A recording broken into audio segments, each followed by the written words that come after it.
സ്തുതിക്ക് യോഗ്യനായ കർത്താവിന് നന്ദി പറഞ്ഞുകൊണ്ട് ഫെയ്ത്ത് വോയിസിലേക്ക് എല്ലാവരെയും ഞങ്ങൾ സ്വാഗതം ചെയ്യുന്നു. 2 കൊരിന്തോസ് 5-ാം അധ്യായം 7-ാം വാക്യം ഇങ്ങനെ പറയുന്നു: എന്തെന്നാൽ ഞങ്ങൾ നയിക്കപ്പെടുന്നത് വിശ്വാസത്താലാണ്, കാഴ്ചയാലല്ല. ഞങ്ങൾക്ക് നല്ല ധൈര്യമുണ്ട്. ക്രിസ്തുവിൽ ഏറ്റവും പ്രിയപ്പെട്ടവരെ, പ്രതികൂലങ്ങളുടെ മധ്യേ ദൈവം എപ്പോഴെങ്കിലും നിങ്ങളെ സഹായിച്ചിട്ടുണ്ടോ? ഉണ്ടെങ്കിൽ പ്രതികൂല സാഹചര്യങ്ങളുടെ മധ്യേ നിങ്ങളെ സഹായിച്ച കർത്താവ് ഇപ്പോഴും നിങ്ങളെ സഹായിക്കുവാൻ മതിയായ ദൈവമാണ്. ദൈവം എപ്പോഴും വിശ്വാസികളെ അന്വേഷിക്കുകയാണ്, സത്യവിശ്വാസികളെ മാത്രം. അതുകൊണ്ടാണ് വിശ്വാസികളോട് വചനം പ്രഖ്യാപിക്കുന്നത്: നിങ്ങൾ പരിശുദ്ധാത്മാവിൽ പ്രാർത്ഥിച്ചുകൊണ്ട് നിങ്ങളുടെ പവിത്രമായ വിശ്വാസത്തിൽ അഭിവൃദ്ധി പ്രാപിക്കുവിൻ. സ്നേഹമുള്ളവരെ, ദൈവം സകല നന്മകളും നമുക്ക് പ്രദാനം ചെയ്തിട്ടുണ്ട്. അതുകൊണ്ട് നാം വിശ്വാസത്തോടെ നടക്കണം, മാനസാന്തരപ്പെടണം. വിശ്വാസത്തോടെ നടക്കുമ്പോൾ, വിശ്വാസത്തോടെ പ്രാർത്ഥിക്കുമ്പോൾ ദൈവത്തിന് നമ്മോട് പലതും പറയുവാനും ചെയ്യുവാനും ഉണ്ടാകും. പത്രോസിന്റെ വിശ്വാസത്തിന്റെ ആഴം കണ്ടതുകൊണ്ട് കർത്താവ് പത്രോസിനോട് പറഞ്ഞു: ഈ പാറമേൽ എന്റെ സഭ ഞാൻ സ്ഥാപിക്കും, നരക കവാടങ്ങൾ അതിനെതിരെ പ്രബലപ്പെടുകയില്ല. സ്നേഹമുള്ളവരെ, ഒരു വിശ്വാസിയുടെ വിശ്വാസത്തിന്റെ ആഴമനുസരിച്ച് ദൈവം പ്രവർത്തിക്കും. ഒരു ചെറിയ കടുകുമണിയോളം വിശ്വാസമാണ് നിനക്ക് ഉള്ളത് എങ്കിൽ അത്രമാത്രം നിനക്ക് വേണ്ടി പ്രവർത്തിക്കുവാൻ കാത്തിരിക്കുന്ന ഒരു ദൈവം നമ്മുടെ കർത്താവായ യേശു ക്രിസ്തു പറയുന്നു: കാഴ്ചയാലുള്ള ജീവിതം നയിക്കുന്നത് മാറ്റി വിശ്വാസത്തിലുള്ള ജീവിതം നയിക്കൂ. 1 കൊരിന്തോസ് 16-ാം അധ്യായം 13-ാം തിരുവചനം ഇങ്ങനെ വ്യക്തമാക്കുന്നു: നിങ്ങൾ ജാഗരൂകരായിരിക്കുവിൻ, വിശ്വാസത്തിൽ ഉറച്ചു നിൽക്കുവിൻ, പൗരുഷവും കരുത്തും ഉള്ളവരായിരിക്കുവിൻ. ആഴത്തിൽ കുഴിച്ച് പാറമേൽ അടിസ്ഥാനമിട്ട് വീട് പണിത മനുഷ്യനോട് തുല്യനായിരിക്കണം ഒരു വിശ്വാസി എന്നാണ്. കർത്താവ് പറയുന്നു: എന്റെ അടുത്ത് വന്ന് എന്റെ വചനം കേൾക്കുകയും അതനുസരിച്ച് പ്രവർത്തിക്കുകയും ചെയ്യുന്നവൻ ആഴത്തിൽ കുഴിച്ച് പാറമേൽ അടിസ്ഥാനമിട്ട് വീട് പണിത മനുഷ്യനോട് സദൃശ്യനാണ്. തിരുവചനത്തിൽ പറഞ്ഞിരിക്കുന്ന കാര്യങ്ങൾ ഓരോ കാലത്തിലും ഇപ്പോഴും സംഭവിച്ചു കൊണ്ടിരിക്കുകയാണ്. ഈ സമയം നാം ഏതെല്ലാം തെറ്റുകൾ ചെയ്തു പോയിട്ടുണ്ടോ, കർത്താവിനോട് നമുക്ക് മാപ്പ് ചോദിക്കാം. വിശ്വാസത്തോടെ നമുക്ക് പ്രാർത്ഥിക്കാം. കർത്താവിന്റെ കരുണ നമ്മുടെ മേലും ലോകം മുഴുവനും ഉണ്ടാകട്ടെ. ആകുലതയിൽ അടിമപ്പെട്ട് നിരാശരായിരിക്കാതെ നമ്മുടെ കർത്താവിന് എത്രയോ നല്ല ദൈവമാണെന്ന് തിരിച്ചറിഞ്ഞ് വിശ്വാസത്തോടെ നമുക്ക് പ്രാർത്ഥിക്കാം. ഞാൻ ഇന്നുവരെയും നിലനിൽക്കുന്നത് എന്റെ കഴിവിന്റെയും എന്റെ ബലത്തിന്റെയും ശക്തിയാലല്ല. കാരണം അത് ദൈവകൃപയും ദൈവത്തിന്റെ ദൈവമാണ്.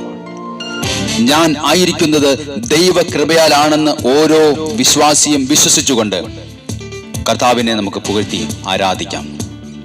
അവിടുന്ന് എത്രയോ വലിയവനാണെന്ന് തിരിച്ചറിഞ്ഞ് സ്തുതിക്ക് യോഗ്യനായ ഒരേ ഒരു കർത്താവിനോട് നമുക്ക് പ്രാർത്ഥിക്കാം. നമുക്ക് വേണ്ടി കുരിശിൽ മരിച്ച് ജയാളിയായി വിജയം വരിച്ച കർത്താവിന്റെ സന്നിധിയിൽ നമ്മെ തന്നെ താഴ്ത്തി സമർപ്പിച്ചുകൊണ്ട് നമുക്ക് ചേർന്ന് കർത്താവിനെ ആരാധിച്ച് പുകഴ്ത്തി പാടാം. ഓ ജീസസ്, യേശുവിനെ, ആമേൻ. ക്രൂശിലെ ജയാളിയെ ഹല്ലേലൂയ. സ്തുതിച്ചിടാം യേശുവിനെ, സ്തുതിക്കവൻ യോഗ്യനല്ലോ. പുകഴ്ത്തിയിടാം യേശുവിനെ, യേശുവിനെ, ഓ ഗ്ലോറി. ക്രൂശിലെ ജയാളിയെ, ആമേൻ. സ്തുതിച്ചിടാം യേശുവിനെ, സ്തുതിക്കവൻ യോഗ്യനല്ലോ. അതുകൊണ്ട് ആരാധിക്കാം, ആരാധിക്കാം യേശുവിനെ, അധികാരമുള്ളവനെ. വണങ്ങിടാം ദൈവ കുഞ്ഞാടിനെ, ആരിലും ഉന്നതനെ. യേശുവിനെ ആരാധിക്കാം, ആരാധിക്കാം യേശു ക്രിസ്തുവിനെ, അധികാരമുള്ളവനെ.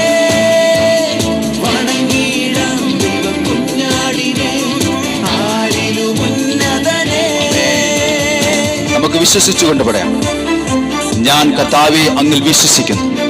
എന്റെ ഹൃദയത്തിൽ വിശ്വസിച്ച് എന്റെ അധരം കൊണ്ട് ഏറ്റുപറയുന്നു: ഏകരക്ഷകൻ കർത്താവായ യേശു ക്രിസ്തുവാണ്. ഒന്നിനെ കുറിച്ചും ആകുലരാകാൻ പ്രാർത്ഥനയിലൂടെയും അപേക്ഷയിലൂടെയും നമുക്ക് കർത്താവിനെ വിളിച്ച് അപേക്ഷിക്കാം. ആമേൻ. യേശുവിനെ, കർത്താദി കർത്താവിനെ, ഹല്ലേലൂയ. നമുക്ക് വിശ്വസിക്കാം. ഓ ഏകരക്ഷകനെ, ഏകരക്ഷകനെ, ഏറ്റുപറയാം യേശുവിനെ, കർത്താതി കർത്താവിനെ. അതുകൊണ്ട് ആരാധിക്കാം, ആരാധിക്കാം യേശുവിനെ, അധികാരമുള്ളവനെ. വണങ്ങിടാം ദൈവ കുഞ്ഞാടിനെ, ആരിലും ഉന്നതനെ, ആരിലും ഉന്നതനായ കർത്താവിനെ. ഓ ഗ്ലോറി, അധികാരമുള്ളവനെ. ഹല്ലേലൂയ. വണങ്ങിടാം ദൈവ കുഞ്ഞാടിനെ, ആരിലും ഉന്നതനെ. സ്നേഹമുള്ളവരെ, ഒരു മനുഷ്യന്റെ ശരീരത്തിലെ നിറത്തെയോ തലമുടിയുടെ നിറത്തെയോ എന്നേക്കുമായി മാറ്റുവാൻ സാധിക്കുകയില്ല. എന്നാൽ മറിച്ച് നമ്മുടെ മനസ്സ് മാറ്റുവാൻ സാധിക്കും. അതുകൊണ്ട് നമുക്ക് നമ്മുടെ മനസ്സിന്റെ നവീകരണം വഴി രൂപാന്തരപ്പെട്ടുകൊണ്ട് നമുക്ക് പറയാം, എനിക്കൊരു കർത്താവുണ്ട്. ഘോഷിക്കുവാൻ, ആരാധിക്കുവാൻ, അവിടുത്തെ സ്തുതിക്കുവാൻ എനിക്കൊരു ദൈവമുണ്ട്. എന്നെ അറിയുന്ന, എനിക്ക് ജീവനും ജീവശ്വാസവും തന്ന ഒരു കർത്താവിനെ ഞാൻ സ്നേഹിക്കും. എല്ലാ കാലത്തും എന്നെ സ്നേഹിച്ച ആ കർത്താവിനോട് ചേർന്ന് ഏറ്റവും പ്രിയനായ ഓ ഗ്ലോറി, ഹല്ലേലൂയ, ജീസസ്. യേശുവിനെ ഇന്നുമെന്നും അനന്യനെ. ആമേൻ. സ്നേഹിച്ചിടാം യേശുവിനെ, ഏറ്റവും പ്രിയനായോനെ. ഹല്ലേലൂയ. സേവിച്ചിടാം യേശുവിനെ, ഇന്നുമെന്നും അനന്യനെ. ആരാധിക്കാം, ആരാധിക്കാം യേശുവിനെ, അധികാരമുള്ളവനെ. വണങ്ങിടാം, വണങ്ങിടാം ദൈവ കുഞ്ഞാടിനെ, ആരിലും ഉന്നതനായ കർത്താവിനെ. ഓ ഗ്ലോറി, ആരാധിക്കാം, ആരാധിക്കാം യേശുക്രിസ്തുവിനെ, അധികാരമുള്ളവനെ. വണങ്ങിടാം ദൈവ കുഞ്ഞാടിനെ, ആരിലും ഉന്നതനെ. നമ്മുടെ പാപങ്ങൾ ഏറ്റുപറഞ്ഞ് നമുക്ക് മോചനം നേടാം. നമ്മെ ഒരിക്കലും കൈവിടാത്ത ദൈവത്തിൽ ആശ്രയിച്ച് നുറുമേനി ഫലം നൽകുന്ന കർത്താവിനെ നമുക്ക് വിളിച്ചപേക്ഷിക്കാം. നമുക്ക് ഘോഷിക്കാം, നമുക്കൊരു ദൈവമുണ്ട്. ഈ കർത്താവിന്റെ നാമം എല്ലാ നാമങ്ങൾക്കും മേലായി ഉയർന്നു നിൽക്കട്ടെ. ഹല്ലേലൂയ. സത്യസുവിശേഷത്തെ ഓ ജീസസ് നോക്കി പാർക്കാം യേശുവിനെ, വീണ്ടും വരുന്നവനെ. വിശ്വാസത്തോടെ നമുക്ക് പ്രഖ്യാപിക്കാം, ഘോഷിച്ചിടാം യേശുവിനെ, സത്യസുവിശേഷത്തെ നോക്കി പാർക്കാം യേശുവിനെ, വീണ്ടും വരുന്നവനെ. ആരാധിക്കാം, ആരാധിക്കാം യേശുവിനെ. ഓ glory, അധികാരമുള്ളവനെ. Hallelujah.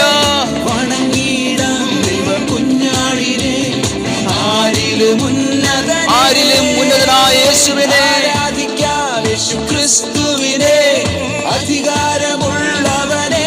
Hallelujah.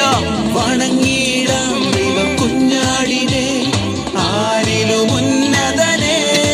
Hallelujah, hallelujah. കർത്താവേ, ഞങ്ങൾ അങ്ങയെ ആരാധിക്കുന്നു. യേശുവേ, മഹത്വപ്പെടുത്തുന്ന കർത്താവേ, വിശ്വാസത്തോടെ അങ്ങയുടെ സന്നിധിയിലേക്ക് ഞങ്ങൾ കടന്നു വരുന്നു. ഹല്ലേലൂയ. യേശുവേ, മഹത്വം, മഹത്വം, മഹത്വം. കർത്താവേ, സ്തുതിക്കുന്നു, സ്തുതിക്കുന്നു. ഇത് കേട്ടുകൊണ്ടിരിക്കുന്ന സകല മക്കളെയും അനുഗ്രഹിക്കണമേ യേശുവിന്റെ നാമത്തിൽ. വിശ്വാസത്തോടെ പ്രാർത്ഥിക്കുന്ന നമ്മെ എല്ലാവരെയും നമ്മുടെ പ്രാർത്ഥനകൾക്ക് ഉത്തരം തന്ന് അനുഗ്രഹിക്കട്ടെ എന്ന് യേശുക്രിസ്തുവിന്റെ നാമത്തിൽ ഞങ്ങൾ പ്രാർത്ഥിക്കുന്നു.